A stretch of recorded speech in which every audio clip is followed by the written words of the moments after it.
Então, bom dia, novamente com o Cor do Dinheiro Outdoors, e esta é a edição do dia 30 de junho do ano da graça de 2019. Bem, já passou o mês inteiro e, como você já percebeu, nós começámos ou temos de habituar à ideia de que não vamos celebrar santos populares. Não foi Santo António, não foi São Pedro ou São Paulo, não foi São João, enfim, que ano mais estranho e que dificuldade em viver esta nova realidade. Bom, vamos então ao programa de hoje. Temos aqui uma extensa lista de assuntos para tratar, alguns deles ficaram de dias anteriores, nomeadamente de ontem, e vamos começar por onde? No período de ordem do dia, por medicina. E porquê? Porque ontem ficámos a saber que a Gilead, eu já lhe vou dizer quem é a Gilead, mas a Gilead anunciou que o tratamento de 5 dias com aquele medicamento chamado Remdesivir, acho que é assim que se chama, vai custar ao governo dos Estados Unidos e de outros países desenvolvidos, por isso é que eu trago aqui, não é propriamente, estou muito preocupado com os Estados Unidos, vai custar $390 por frasco. O que dá para um tratamento que é um tratamento típico de 5 dias, a módica quantia de $2.340. Bom, deixe-me acertar aqui a câmera antes de prosseguirmos. Eu vou tentar explicar isto. Porque é que trago aqui isto hoje? A Gilead é uma farmacêutica e é uma das farmacêuticas com maior sucesso nos últimos anos, particularmente porque apostou em drogas viradas para doenças não só complicadas, mas doenças difíceis de tratar. E, olha, por exemplo, a Gilead foi a empresa que forneceu aquele medicamento para a hepatite C. Recorda-se quando Paulo Macedo era Ministro da Saúde, a polémica criada à volta do preço daquele medicamento. Primeiro ponto, eu não sou contra o facto das empresas cobrarem um preço justo por aquilo que é a sua investigação. Porque, repare, só há medicamentos porque alguém faz investimentos de bilhões de dólares, milhares de milhões de dólares, no desenvolvimento de moléculas que depois originam certos tratamentos e certos medicamentos. Aqui há uns anos, fazer uma molécula nova, em média, custava 1.000 milhões de euros. Portanto, já pode ver o que é o custo pesado para a indústria farmacêutica desenvolver novas drogas. Bom, naquele caso concreto, a questão base era perceber se a Gilead podia ou fazia sentido do ponto de vista moral cobrar aqueles valores. Eu, sinceramente, por muito, acho que as empresas devem poder pôr a preços que depois compensem aquilo que é um investimento na investigação e também na criação de patentes. Mas, sinceramente, acho que há um limite a partir do qual não se pode ir. Tem a ver com justiça social, tem a ver com preocupação social. E eu acho que neste caso do Remdesivir, como você sabe, está a ser utilizado, pensado e testado cada vez mais para tratar os doentes com Covid-19, eu suspeito que vamos ter uma cena parecida. O mesmo é dizer, suspeito que vamos ter um backlash público contra a Gilead, porque estes valores, para medicamentos que já estão no mercado há algum tempo, suspeito que vai haver polémica. Até porque, como você já percebeu, isto não é exclusivo dos Estados Unidos, a brincadeira vai chegar a outros países desenvolvidos, nomeadamente à Europa e provavelmente a Portugal. E, portanto, esta questão do custo de tratamento vai-se colocar. Bom, segundo ponto, o PCP e as ameaças ao Governo por causa do orçamento suplementar. O Jerónimo de Sousa anda farto de dizer que o Governo tem que ter cuidado com as cedências que está ou não está a fazer aos partidos como o PCP, por causa do orçamento suplementar. E ameaça e diz que aquilo pode correr mal se as coisas não forem feitas em seu contento. Bom, nós já estamos habituados a estas chest thumping por parte do PCP e até do Bloco de Esquerda. E a verdade é que fazem estas ameaças, às vezes obtêm uma cedência ou outra, mas depois nas questões de base, como a gente vê na saúde, como a gente vê no investimento público, como a gente vê na educação, ficam por resolver. E, portanto, eu olho para isto, antigamente ficava excitado, entre aspas, a ouvir estas coisas. Pensava assim, pô, vem uma ação de porrada em público, não é? Porrada, entre aspas. Bem, não vem nada. Isto é mais uma daquelas coisas em que o PCP se especializou, que é, para tranquilizar os seus militantes, diz que vai fazer, acontecer. É como aquela canção da Ana Bacalhau, não é? Que é, agarrem-me se não vou a eles. Quer dizer, não vai a ele coisa nenhuma. isto é tudo ameaça, isto é tudo foguetório para portugueses ver, e você vai ver que daqui a uns tempos vamos começar a detectar problemas naquilo que é a economia, porque o orçamento suplementar não respondeu rigorosamente nada e as ameaças do PCP caíram em saco roto. Ponto seguinte. A CP está preparado, se não está preparado, prepare-se, se não está sentado, sente-se, porque esta agora é dura. A CP perde por mês 12 milhões de euros. Ouviu bem? A CP perde por mês 12 milhões de euros. Já imaginou o que são 12 milhões de euros de buraco onde você atira por mês 12 milhões de euros com o serviço que a gente conhece? Não venham com a história, é um problema antigo, isto não sei o quê, legacies e diabo 4. Eu, aqui há uns anos, defendi e volto a defender. Acho que se devia fechar a CP. O Estado assume aquele passivo de uma vez por todas e lança-se uma empresa nova. Porque isto não tem fim, percebe? Nós andamos nisto há décadas. A CP perde 12 milhões de euros por mês. O mesmo é dizer que você, meu amigo, está desse lado, que só agora, a partir da semana passada, começou a ganhar para si, porque o resto foi pagar impostos ao Estado. O que quer dizer que você mete por mês contribuinte na CP 12 milhões de euros. Já imaginou a dimensão disto? Agora diga uma coisa, você acha que pode ficar tranquilo com as garantias do Ministro Pedro Nuno Santos em relação àquilo que está a tentar fazer com a CP? Não posso. São 12 milhões de euros de nossos impostos que vão parar a um buraco chamado CP. Se isto não é um problema, eu vou ali e já vem. Último ponto que eu vou desenvolver a seguir. Não sei se já reparou, mas o camarada Fernando Medina está progressivamente a mudar de opinião em relação a várias coisas que dizem respeito à saúde. Na semana passada foram as críticas à manifestação contra o racismo, que foi meio idiotice da forma como foi feito, não é? Ontem as críticas deram um salto. Medina disparou por todo o lado. Autoridades de saúde, coordenadores, não sei quantos, já vou falar a seguir. O que é que isto quer dizer? Eu aposto consigo que é uma posição, alteração de posição, de fundo, de Fernando Medina em relação ao que se passa na saúde. E isto tem uma justificação, ou melhor, poderá ter várias justificações, eu vou analisar isto a seguir. Vamos lá então à agenda de hoje, já com 8 minutos decorridos, e vamos voltar à TAP, imagino. Recorda-se eu lhe ter dito aqui na semana passada, ou melhor, esta semana já, que os privados tinham entalado o TAP. Então eu vou-lhe explicar porque é que nós ontem tivemos a prova disso. O David Neeleman é o acionista principal dos grandes acionistas privados da TAP. E ontem veio dizer preto no branco que os privados não aceitam a sugestão do Estado. Então qual é a sugestão do Estado? Isto é assim, quando foi feita a privatização, nos meses seguintes, os privados meteram lá de suprimentos na empresa mais ou menos 220 milhões de euros. E o Estado quer, agora que vai meter dinheiro do contribuinte, até 1,2 mil milhões de euros, o Estado quer que aquele dinheiro que os privados meteram lá seja convertido em capital. Tal como vai acontecer com o próprio dinheiro do Estado, mais tarde ou mais cedo. Ontem, o Sr. David Neeleman veio dizer, não senhor, nós não aceitamos isso. Porquê? Isto é para se fazer quando vier o plano de reestruturação imposto por Bruxelas. Como você sabe, vai acontecer lá para o final do ano, porque Bruxelas vai dar até ao final do ano a possibilidade do dinheiro que o Estado lá vai meter poder ser devolvido. Desculpa. Foi só uma piadinha. A TAP devolver o Estado. A TAP perde, já vai ver a seguir uma pipa de massa e vai poder devolver o dinheiro que nós vamos lá meter. Isto é de riso. Só na cabeça do Pedro Nuno Santos. Mas enfim, o que é que isto quer dizer? Que os privados têm o Estado, percebe? Está a ver? O David Neeleman está a dizer, nós não aceitamos isso. E, portanto, não vai haver acordo.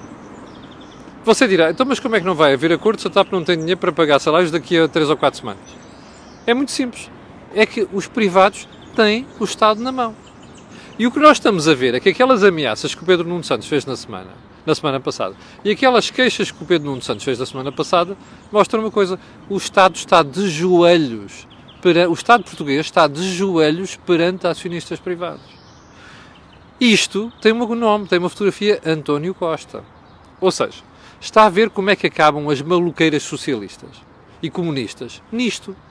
É que o Estado, o Dr. António Costa, em 2016, prometeu ao PCP em 2015 e ao Bloco de Esquerda que se fizesse acordo com eles para os apoiar na geringonça, ia entregar-lhes algumas coisas, entre as quais a volta atrás na privatização dos transportes públicos de Lisboa e do Porto e a TAP. O resultado está à vista. Os privados tinham a maioria, cederam 5% ao Estado, o Estado ficou 50%. António Costa pôde vir dizer ao país que o Estado tinha 50%. Serve de quê? Zero. Ou melhor, não é zero. Serve para piorar a posição do Estado e dos privados. Porquê? Porque o Estado fica com 50% e aumenta o seu risco, como se vê. Mas isto dá aos privados, porque entretanto o Governo não conseguiu alterar a gestão da empresa, porque os privados não deixaram. A gestão da empresa ficou nas mãos do Estado. Ou seja, é como você dizer assim, olha, está cá o paizinho, vocês façam lá os disparates que quiserem, está a perceber? Mas depois está cá o paizinho atrás para pagar esta marmelada toda. É exatamente isto que está a acontecer mais. Como você vê agora, os privados estão numa posição de força tal, que são capazes de dizer ao Estado português, vão bugiar. Nós não aceitamos isso e, portanto, vocês, se quiserem, aceitam o que nós estamos a propor. E o que é que os privados propõem? Entra no meio um membro para a Comissão Executiva, que não manda porra nenhuma, desculpe uma expressão, não é? Porque os outros estão em maioria, e ao mesmo tempo metem lá até 1.200 milhões de euros. É verdade que o Sr. Nilman foi muito polido a dizer, não, nós agradecemos, não sei quantos, o Estado não tem cá dinheiro. Isto é gozar com o contribuinte português, percebe? Agora diga-me uma coisa, a culpa é dos privados? Não, a posição dos privados é lamentável? É. Mas qual é o problema aqui? É que alguém deu um incentivo aos privados para eles exportarem desta maneira. O mesmo é dizer, os privados só estão a fazer isto porque o Estado lhes deu essa possibilidade. Os privados só estão a fazer isto porque o Estado foi idiota, porque o António Costa foi idiota neste processo. E Pedro Nuno Santos, e o Bloco de Esquerda e o PCP foram todos os idiotas. Porquê? Porque aquela mania de fingir que o Estado manda numa empresa, não manda coisa nenhuma, instalaram um contribuinte. Portanto, nós temos hoje de agradecer ao Dr. António Costa o grande favor que ele nos fez, que é colocar o contribuinte português de joelhos perante os acionistas privados da TAP. Eu vou-lhe dizer uma coisa, para quem passa a vida a vomitar a ideia de socialismo e que o Estado isto e que o Estado aquilo, isto é lamentável. Eu não me lembro de ver um governo de direita pôr o Estado português tão de joelhos perante acionistas privados. Uma verdadeira vergonha. E o que é que eu tiro disto? Olha, é muito simples. Pedro Nuno Santos vai sair muito mal desta brincadeira. É claro, como eu lhe expliquei aqui ontem, o Estado tem a possibilidade de nacionalizar a TAP. Sabe o que isto significa? Olha, vai ter de assumir a dívida da empresa, vai ter que cobrir estes buracos todos e vai ter de indemnizar os acionistas. Acha que o Estado está em condições de fazer isto? Sabe quantos milhares de milhões de euros esta brincadeira custaria ao contribuinte português? Lá está. Portanto, vai haver acordo nisto? É claro que vai haver acordo nisto. Agora, o que eu não vou deixar passar nunca é a imagem do meu Estado, do Estado português, de joelhos perante acionistas privados. Alguns deles com poucos escrúpulos, está a perceber?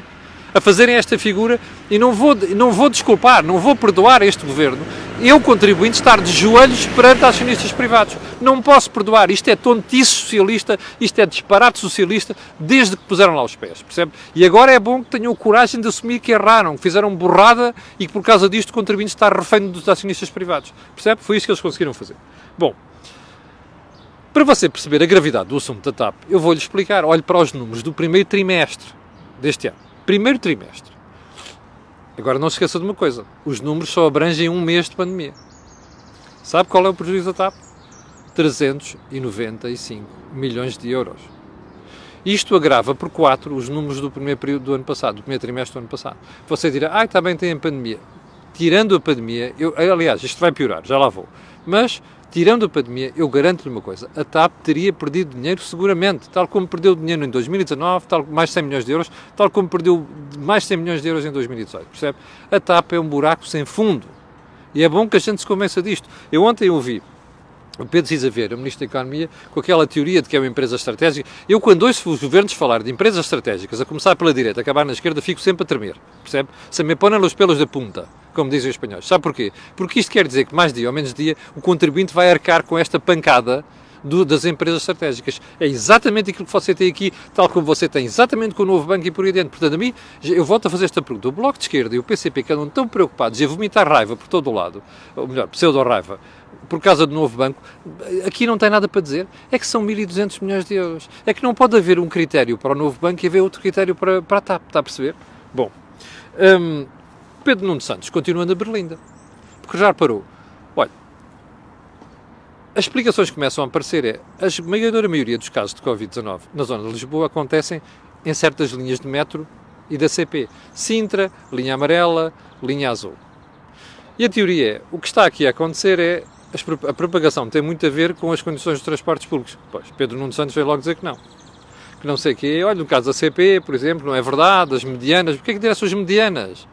Está a perceber? Isto é como você dizer assim, olha, qual é o PIB deste país? Ah, é 23 mil milhões de dólares. Está bem, mas há uns gajos que têm 18 mil milhões de euros, outros têm 5. Está a perceber? Quer dizer, é como a história do frango. Você pode dizer, está bem, olha, temos aqui 1 milhão de pessoas, são 2 frangos, mas o problema é que uma das pessoas pode comer 2 frangos e a outra não come nada. Aqui é a mesma história. O que é que me interessa é a mediana no número de pessoas que é transportada para a CP na linha de Sintra durante o dia inteiro. O que me interessa é nas horas de ponta. Aquilo é um aglomerado brutal. E o Comboio que passa por cima do Tejo, a mesma coisa, da Fertagos. Aquilo é um aglomerado brutal. Querem-me convencer a mim que aquelas condições de ajudamento de pessoas não favorecem transmissões? Não, não pode ser. Ou seja, Pedro Nuno Santos está metido num molho de brócolos, percebe? Eu suspeito que isto ainda vai custar a candidatura à Secretaria-Geral do Partido Socialista, quando António Costa sair, que é a grande admissão de Pedro Nuno Santos. Mas o Pedro Nuno Santos, quando dá o exemplo da CP e quando as entidades oficiais vêm dizer assim, não, olha, já reparou, só há dois funcionários da CP contagiados, como prova de que afinal não há contágio nos transportes públicos. Isso quer dizer o quê? Os maquinistas estão isolados, que eu saiba. Há revisores. Quantos revisores é que há? Está a ver? Isto não faz sentido nenhum. Não vale a pena tentar tirar areia para os olhos. Os transportes públicos são um problema. E como bem esclareceu ontem o ministro Pedro Nuno Santos, não há solução para isto. E sabe porquê é que não há solução para isto? Porque a CP chegou a um estado de tal desinvestimento, já com o governo anterior, não foi apenas com a Troika, foi com o governo anterior, que criou uma situação horrível.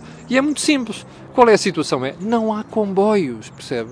Não há carruagens. E, portanto, virem dizer que se consegue resolver o problema a curto prazo, não se resolve nada. Assim como agora o Bloco de Esquerda e o PCP, que estão à rasquinha e veem este problema, vêm logo com a história das caminhonetes. As caminhonetes são uma estupidez, isso não resolve nada. Está a perceber? O problema do país subinvestiu. Subinvestiu, fez investimento público a menos nos últimos anos e agora está a pagar por isto. E, portanto, nós temos aqui um problema que eu suspeito que é insolúvel, percebe? Que é, os transportes públicos não têm capacidade de responder isto. Os privados, que até agora prestavam certos serviços, vão receber mais 10 milhões de euros da área metropolitana de Lisboa para poderem reforçar os transportes. Agora, imagine só, os privados tiveram que pôr pessoas em layoff nos últimos meses. Está a ver o problema que a gente tem nas mãos? Ora bem, isto é um problema de saúde pública e vai-se agravar. Escreva isto. Bom, e até porque não termina por aqui. Bem, voltemos a Fernando Medina, porque isto volta à questão da saúde pública. Fernando Medina ontem disparou por todo o lado, estava chateado, com aquele ar chateado de Fernando Medina. O controle da pandemia não foi bem feito, acho que não existem condições, os chefes são maus, o exército é pequeno, não há condições nos transportes, não há condições, as autoridades de saúde não se portaram da melhor maneira. Fernando Medina, o freteiro do regime. Fernando Medina, aliás, um dos freteiros do regime, seja honra seja feita, não é o único. Fernando Medina, um ministro sem pasta deste governo, começar a dizer estas coisas, isto quer dizer o quê? Exatamente isso. Duas. Primeiro, Fernando Medina é Presidente da Câmara Municipal de Lisboa. Não está interessado em perder eleições. Fernando Medina é Presidente da área metropolitana de Lisboa, das autarquias da área metropolitana de Lisboa. Não está interessado em ter aqui um problema de imagem. Número 1. Mas há mais. Eu suspeito que é Fernando Medina a preparar uma investida contra a gente da saúde. Você já viu isto na semana passada na reunião do Infarmed. O Sr. Primeiro-Ministro a dizer assim, se acontecer algum problema eu não tenho responsabilidade nisto. É sempre as saídas de António Costa e do seu governo, que a culpa nunca é dele. Está a perceber? Isto é Fernando Medina a preparar aquele ensaio que, isto a culpa é deste, a culpa é daquele. Minha não é. Nunca é de António Costa, nunca é do governo, está a perceber? Mas eu até suspeito outra coisa. Isto é começar a preparar um pontapé dentro de desfias da saúde. A minha única dúvida é se isto não está a ser preparado um pontapé à Ministra da Saúde, Marta Temido, que aliás já devia ter levado um chute no traseiro há não sei quantos meses. Está a perceber? E agora, como se começa a ver a sua incompetência, mas toda a malta que está com ela, começamos a perceber isto, que é, eu suspeito que isto é preparação do chute no rabo de várias pessoas que o PS tem na saúde. Sabe porquê? Que é para sair por cima, não ser afetado nas eleições e, sobretudo, devia dizer assim, como disse António Costa na semana passada na reunião do Infarmed, se acontecer com alguma coisa, a culpa não é minha. Claro, com António Costa nunca há culpa, ele nunca tem culpa de nada, está a perceber? E é fantástico. Como é que um primeiro-ministro destes está à beira de maioria absoluta com 45% de intenções de voto? há coisas que eu não percebo. O português parece-me cada vez mais parvo a lidar com estas coisas. Enfim, está perante os seus olhos a incompetência do Governo e, no entanto, o Governo tem 45% de intenções de voto. Extraordinário, eu não conheço outro país da Europa onde isto acontece. Bem, voltemos à história do Reino Unido de ontem e de... era 8h21. Reino Unido. Como você sabe, tivemos sorte, porque ontem o Reino Unido ainda não divulgou a lista de países que não vão ter corredores aéreos. A BBC, como sabe, por BBC, credibilíssima BBC, disse uma semana passada que Portugal vai ficar de fora. Bom, não sabemos se vai ser assim. O que eu lhe posso dizer é que o Governo tem estado nas últimas horas num forcing brutal junto de autoridades inglesas para tentar inverter a situação. Vai conseguir? Não sei. Só quero relembrar as pessoas que vieram aqui ontem comentar que estão muito felizes porque não ter inglês no Algarve, que das duas uma. Ou não percebem nada de economia, ou então são do egoísmo atroz. Está a perceber? Porque nós, infelizmente, passamos a depender muito do turismo. E pensar que nós podemos dispensar ingleses e outros quaisquer que vêm para aqui gastar o seu dinheiro é de malucos. Percebe? E, portanto, eu espero que daqui até ao final da semana, quando aquela lista for divulgada, Portugal lá esteja, que é para nós não estarmos à espera de uma debacle ainda melhor do que ela que está a acontecer no turismo, porque isto é a salvação de muita gente, é o emprego de muita gente e é uma porrada de dinheiro que vai faltar das nossas contas externas. A propósito disso, esteja muito atento, porque você vai ver nas próximas semanas e nos próximos meses uma degradação substancial disto tudo.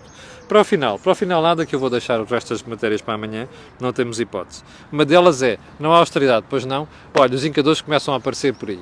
Bom, como eu costumo dizer, a minha mãe costumava dizer muitas vezes que pela boca morre o peixe, e às vezes mais depressa se apanha um mentiroso do que um coxo. Este governo está cheio de mentirosos. Bom, não sei se não é só estes, os outros também têm, mas enfim, este aqui é o que estamos a falar, este está cheio de mentirosos. Bom, chegamos ao final da conversa de hoje, às 6.600 pessoas que estão em direto.